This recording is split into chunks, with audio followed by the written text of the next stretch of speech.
Hello बच्चों, विद्या वाहिनी channel में आप सबका स्वागत। मैं संजीवनी शिंदे आज लेकर आई हूँ आपकी पाठ्य पुस्तक सुलभ भारती से पाठ दूसरा। पाठ का नाम है दो लघु कथाएं और इसके लेखक हैं हरि जोशी। पहले हम लेखक का परिचय देखेंगे। इनका जन्म 1943 खुडिया में हुआ और परिचय सेवानिवृत्त प्राध्यापक हरि जोशी जी की साहित्यिक रचनाएं हिंदी की लगभग सभी प्रतिष्ठित पत्र पत्रिकाओं में प्रकाशित होती रही है। आपको गोयन का सारस्वत सम्मान, वागीश्वरी सम्मान प्राप्त हुए हैं।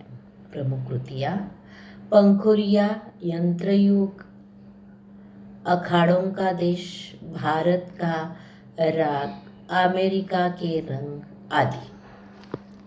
अब देखेंगे गद्य संबंधी क्या जानकारी दी है। यह दो लघु कथाएं दी गई है।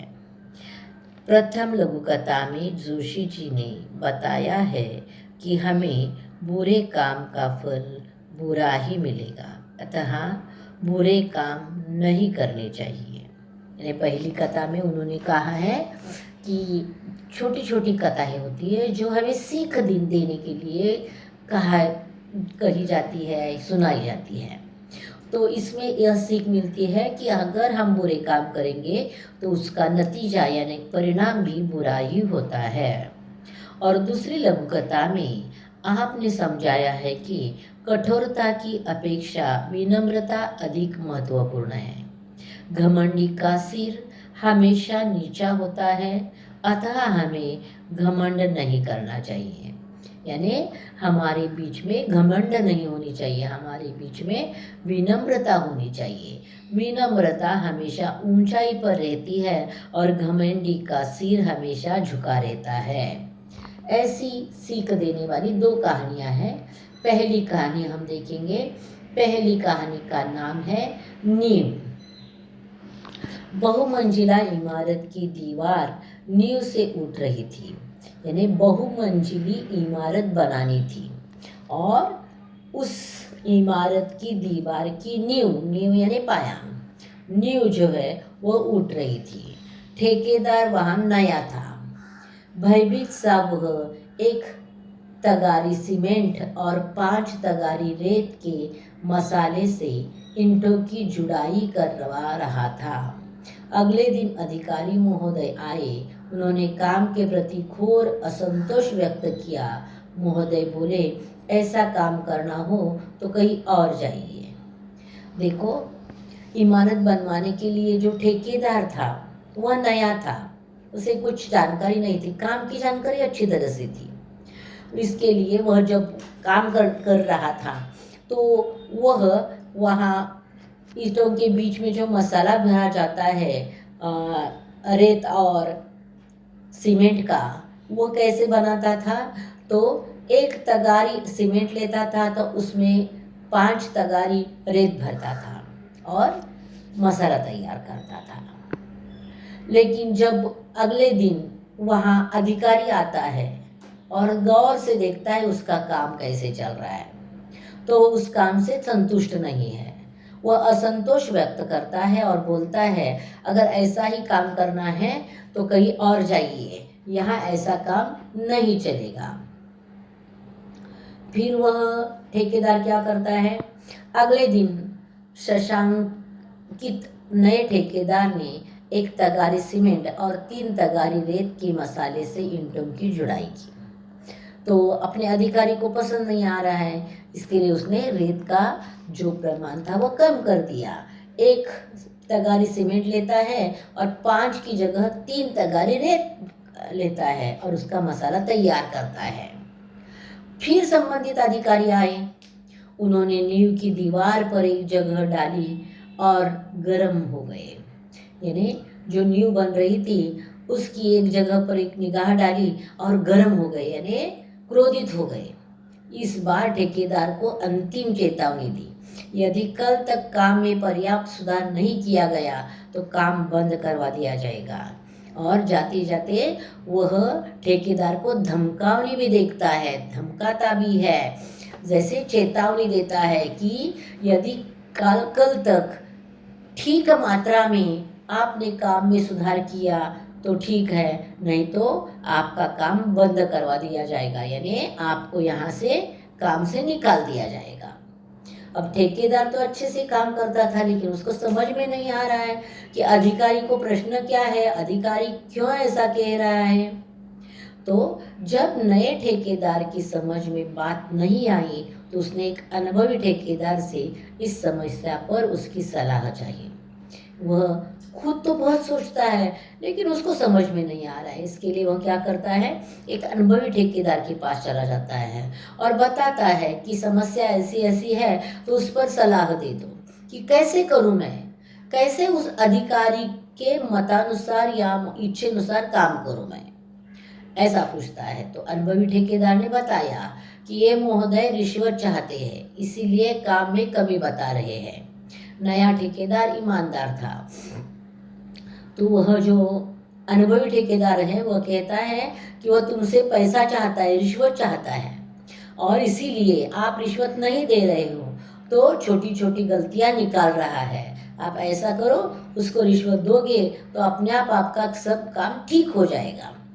ठेकेदार, लेकिन नया ठेकेदार बहुत ही ईमानदार था, उसे रिश्वत देना लेना बिल्कुल पसंद नहीं था। वह रिश्वत लेने देने को अपराध समझता था। उसने भ्रष्ट अधिकारी को पाठ पढ़ाने का निश्चय कर लिया। अब वह सोचता है कि इस भ्रष्ट अधिकारी को मैं पाठ पढ़ा दूंगा यानी सबक सिखाऊंगा। वह कैसे सबक सिखाता है देखेंगे हम। अगले दिन अधिकारी महोदय निरीक्षण करने आए। ठेकेदार ने उन्हें रुपयों से भरा लिफाफा पकड़ा दिया। जैसे ही अधिकारी दूसरे दिन काम देखने के लिए आए, काम देखने के पहले ही ठेकेदार रुपयों से भरा हुआ लिफाफा उस अधिकारी के हाथ में दे देता है। अधिकारी लिफाफा देखकर प्रसन्न हो जाता है। अधिकारी प्रसन्न होकर जैसे ही जाने लगे, वैसे ही एकाएक वहां उच्च अधिकारी आ गए और वो लिफाफा लेता है और कुछ भी बात करता नहीं है काम के बारे में, वो जाने लगता है। जैसे ही वो जाने के लिए मुड़ता है, उसी वक्त वहाँ उच्च अधिकारी आ जाते हैं और अधिकारी महोदय रिश्वत लेते हुए रंगे हाथों पकड़े गए। और अधिकारी जब रंगे हाथों पकड़े गए तो उसको बहुत बुरा लगता है। वस्तुतः रात में ही ईमानदार ठेकेदार ने अधिकारी महोदय के खिलाफ उच्च अधिकारी के पास शिकायत कर दी। अब जब जो अनुभवी ठेकेदार ने बताया कि उसको रिश्वत चाहिए, रिश्वत लेने के लिए ऐसा कर रहा है, तो उससे तो देना पसंद नहीं है, लेकिन कुछ तो करना चाहिए, लेकिन उसको सबक सिखाना था। तो वो क्या करता है, उच्च अधिकारियों के साथ रात को ही बात कर देता है और शिकायत भी करता है कि ऐसे ऐसे अधिकारी है जो रिश्वत के लिए काम में कमियां निकाल रहे हैं। तो उच्च अधिकारी ईमानदार थे, उन्होंने कहा कुछ एक भ्रष्ट अधिकारियों के कारण पूरा प्रशासन बदनाम होता है और ऐसा ही कोई एक भ्रष्ट अधिकारी जो है उसे हम आज पकड़वा देंगे। उन्होंने भ्रष्ट अधिकारी को दंड दिलाने का निर्णय लिया। वह सोचते हैं कि इस भ्रष्ट अधिकारी को हम सजा देंगे, दंड देंगे। सच ही कहा है, बुरे काम का बुरा नतीजा, और ये बात सत्य है कि बुरे काम का नतीजा यानी परिणाम बुरा ही होता है। ठेकेदार और उच्च अधिकारी की ईमानदारी का समाचार चारों तरफ फैल गया।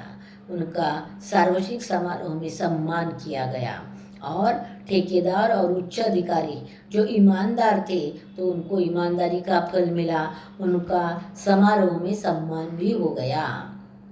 ये हो गई पहली कहानी। दूसरी कहानी है जीभ का वर्चस्व। पंक्तिबद्ध और एकजुट रहने के कारण दांत बहुत ही दुस्साहसी हो गए थे। दुस्साहस, साहस यानी ढाढ़स, दुस यानी बुरा ढाढ़स करने। दांत बुरा ढाढ़स करते थे क्योंकि उनको लगता था हम पंक्तिबद्ध है, एक साथ जुटे हुए हैं। एक दिन वे गर्व में चूर होकर जीवा से बोले।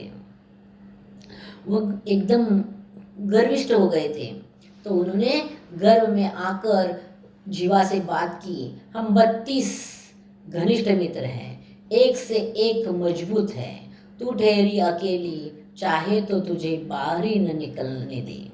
यानी जीवा से वह धमकाते हैं, कहते हैं कि हम 32 है और हम एक दूसरे के घनिष्ठ यानी बहुत अच्छे मित्र भी है, यानी एक दूसरे का साथ देने वाले हैं और हम मजबूत भी है।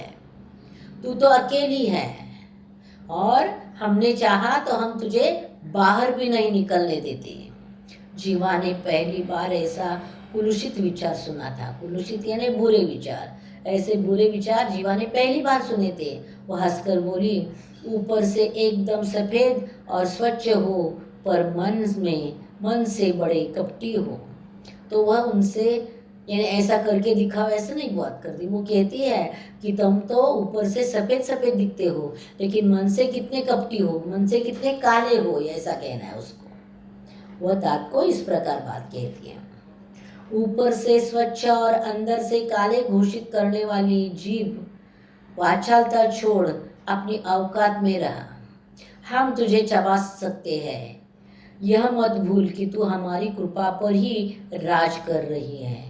दांतों ने किटकिटा कर कहा। यानी किटकिटाना यानी दांत करके जो बचते हैं उसको किटकिटाना कहते हैं। तो वो कहते हैं कि हमें ऐसा बोल रही है कि ऊपर से स्वच्छ और अंदर से काले। ऐसा घोषित करने के पहले हे जीव, तू अपनी वाचालता छोड़, ये जो बकबक है वो छोड़ दे और अपनी औकात में रहे, अपनी अपनी ताकत पहचान कर रह जा। हम तुझे अगर चबा सकते हैं, यह मत भूल कि तू हमारी कृपा पर ही राज कर रही है। अगर हमने कृपा तोड़ी तो तेरा कुछ भी ठीक नहीं है, ऐसे दांतों ने किटकिटाकर कहा। जीभ ने नम्रता बनाए रखी, किंतु उत्तर दिया, दूसरों को चबा जाने की ललक रखने वाले बहुत जल्दी टूटते भी हैं। यानी दूसरों को चबा जाने की ललक यानी जो लालच रखते हैं वह बहुत जल्दी टूट जाते हैं, सामने वाले तो और जल्दी गिर जाते हैं। और वो कहती है सामने वाले जो है वो तो और भी जल्दी गिर जाते हैं। तुम लोग अवसरवादी हो। अवसरवादी यानी जिनके यहाँ फायदा है उनके हिसाब से बोलना, उसको उनको अवसरवादी कहते हैं। मनुष्य का साथ तभी तक देते हो जब तक वह जवान रहता है, वृद्धावस्था में उसे असहाय छोड़कर चल देते हो। वह कहती है जीव कि तुम तो अवसरवादी हो, जब तक मनुष्य जवान होता है तब तक तुम उनके साथ रहते हो, जब वो वृद्धावस्था में चला जाता है तो उन्हें असहाय छोड़कर तुम चले जाते हो। यह गलत है। शक्तिशाली दांत भी आखिर अपने हार क्यों मानने लगे। शक्तिशाली दांत भी उन जीभ के सामने झुकने वाले नहीं थे, हार मानने वाले नहीं थे। इसके लिए वो भी बोलते हैं हमारी जड़ें बहुत गहरी है, हमारे कड़े और नुकीलेपन के कारण बड़े बड़े हमसे थर्राते हैं। हम नुकीले हैं, हम कड़े नुकीले हैं और इसके कारण लोग हमसे कई चीज़ें घबराती है। क्योंकि देखो कुछ भी कट करना है तो हम जीभ से नहीं कट करते, हम दांतों से कट करते हैं। इसके लिए वो कहते हैं कि हमसे वो घबराते हैं। तो भी जीवा यानी जीभ जो है वो विवेकपूर्ण उत्तर देती है कि तुम्हारे नुकीले या कड़ेपन का कार्यक्षेत्र मुंह के भीतर तक सीमित है और तुम्हारा जो नुकुलापन है या कड़ापन है वह मुंह के अंदर ही सीमित है, उसके बाहर नहीं चला जा सकता। विनम्रता से कहती हूँ, मुझ में पूरी दुनिया को प्रभावित करना और झुकाने की क्षमता है। और ये बात सत्य है। अपने मुंह में जीभ है इसलिए हम बोल सकते हैं और बोलने से अपने विचारों से हम दुनिया को प्रभावित भी कर सकते हैं और हमारे सामने झुका भी सकते हैं। और यह जीवा कहती है यही मेरी विशेषता है। तुम तो अपने जबड़े के बाहर नहीं निकल सकते, लेकिन मेरे कारण जो शब्द निकलेंगे वह तो लोगों तक पहुंच सकते हैं। दांतों ने पुनः धमकी दी। दांत तो आज एकदम गर्विष्ठ हो गए, इसके लिए वो फिर से धमकी देते हैं, हम सब मिलकर तुझे घेरे खड़े हैं, कब तक हमसे बचेगी? यानी हम सब ने तुम्हें घेर रखा है, कब तक हम सबसे बचेगी? तब जीभ ने दांतों के घमंड को चूर करते हुए चेतावनी दी, डॉक्टर को बुलाऊं? दंत चिकित्सक एक एक को बाहर कर देगा, मुझे तो छुएगा भी नहीं और तुम सब बाहर दिखाई दोगे। यानी बोलने का काम जीभ करती है ना, तो वो कहती है कि मैं डॉक्टर को बुलाऊंगी और बता दूंगी कि एक एक दांत को निकालने की ज़रूरत है। डॉक्टर आएगा, दंत चिकित्सक आएगा और एक एक को बाहर निकाल देगा, तुम सब जो है वो मुंह के बाहर हो जाओगे और मैं अंदर रहूंगी। सुनने के बाद घमंडी दांत अब निरुत्तर हो गए, अब उनके सामने कोई उत्तर ही नहीं बचा है, इसके लिए चुप हो गए। उन्हें कविता की यह पंक्ति याद आ गई, किसी को पसंद नहीं सख्ती बयान में, तभी तो दी नहीं हड्डी जबान में। यानी एक कविता की पंक्ति याद आ गई कि जिस पंक्ति में कहा था किसी को पसंद नहीं सख्ती बयान में, यानी बोलने में सख्तता कठिनता पसंद नहीं है और इसीलिए तो जुबा में हड्डी नहीं दी है। और ये बात सही है, घमंडी दांतों ने आखिर जीभ का लोहा मान लिया। यानी लोहा मान लेना है, हार उनके सामने हार मानना तो उनको बड़प्पन देना, तो वो जीभ का बड़प्पन देते हैं और खुद को कम मानते हैं।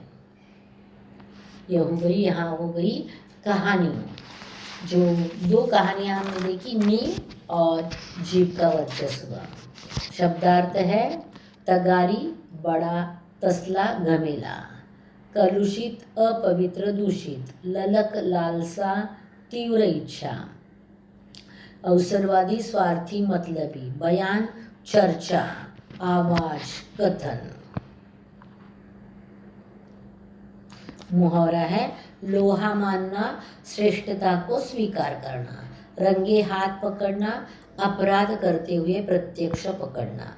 इनका वाक्य में प्रयोग, पहला मुहावरा का वाक्य में प्रयोग, राजनीति में लोकमान्य जी के विचारों को लोहा माना जाता था।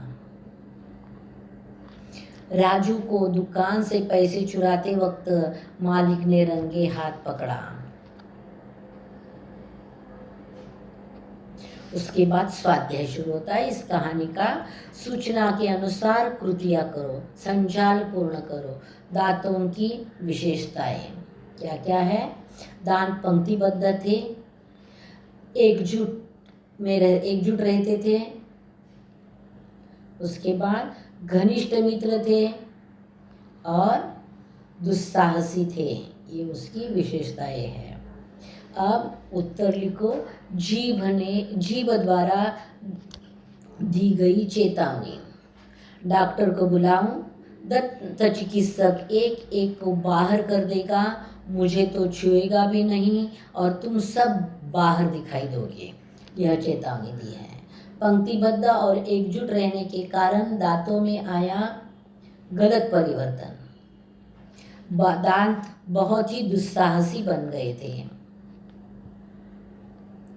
अगला प्रश्न, विधान के सामने चौकट में सही अथवा गलत चिन्ह लगाओ। जिह्वा ने अविवेकपूर्ण उत्तर दिया, गलत। उसके बाद सभी अपराधियों को नियमानुसार सजा हुई, गलत। दांत घमंडी थे, सही। ठेकेदार पुराना था, सही। जोड़ियां लगाइए। बहुमंजिला इमारत बन गई थी, अधिकारी भ्रष्ट था, नया ठेकेदार ईमानदार था, अधिकारी भ्रष्ट था, सार्वजनिक समारोह में सम्मान किया गया था। भाषा बिंदु, भाषा बिंदु का मतलब होता है व्याकरण। यहाँ कौन सा व्याकरण का प्रश्न पूछा है देखेंगे। निम्नलिखित शब्दों के आधार पर मुहावरे लिखकर उनका अपने वाक्य में प्रयोग करो। मुहावरा ना किस शब्द के आधार पर मुहावरा चाहिए। हम देखेंगे नाक काटना, बेइज्जती करना। रामू की बहू ने बिरादरी के सामने ससुर के मुंह लगकर घर की नाक कटवा दी। दूसरा मुहावरा नाक में दम करना, बहुत तंग करना। पोते ने दादी जी के नाक में दम कर दिया। दूसरा शब्द दिया है दांत। दांत पर आधारित मुहावरा है दांतों तले उंगली दबाना, आश्चर्यचकित रहना। 2 साल के बच्चे का ज्ञान देखकर लोगों ने दांतों तले उंगली दबाई। दूध के दांत न टूटना, अनुभवहीन। अभी अभी राजनीति में आए रमेश के बारे में लोग कहते थे उसको क्या समझता है, उसके तो दूध के दांत भी नहीं टूटे। गला, तीसरा शब्द दिया है गला। पहला मुहावरा है गला भर आना, रुआंसा हो जाना। वाक्य है बेटे का आकाश छूने वाला यश देकर माँ का गला भर आया। गले लगना, प्रेम से मिलना। 2 साल बाद मिले अपने मित्र को देखते ही रमेश ने उसे गले लगा लिया। मुंह पर आधारित मुहावरा कलेजा मुंह को आना, बहुत घबरा जाना।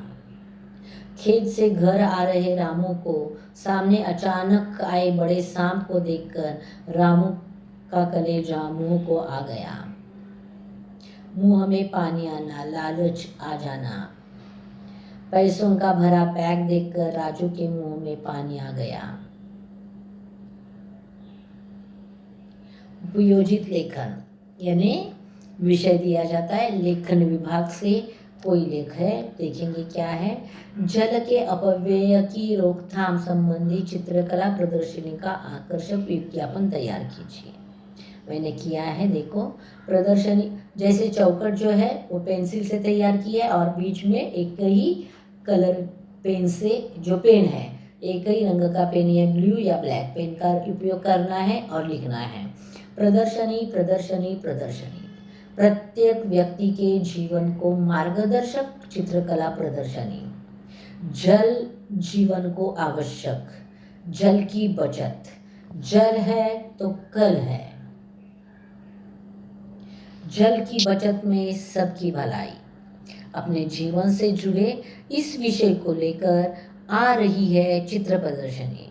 स्थल है मनीषा विद्यालय सातारा।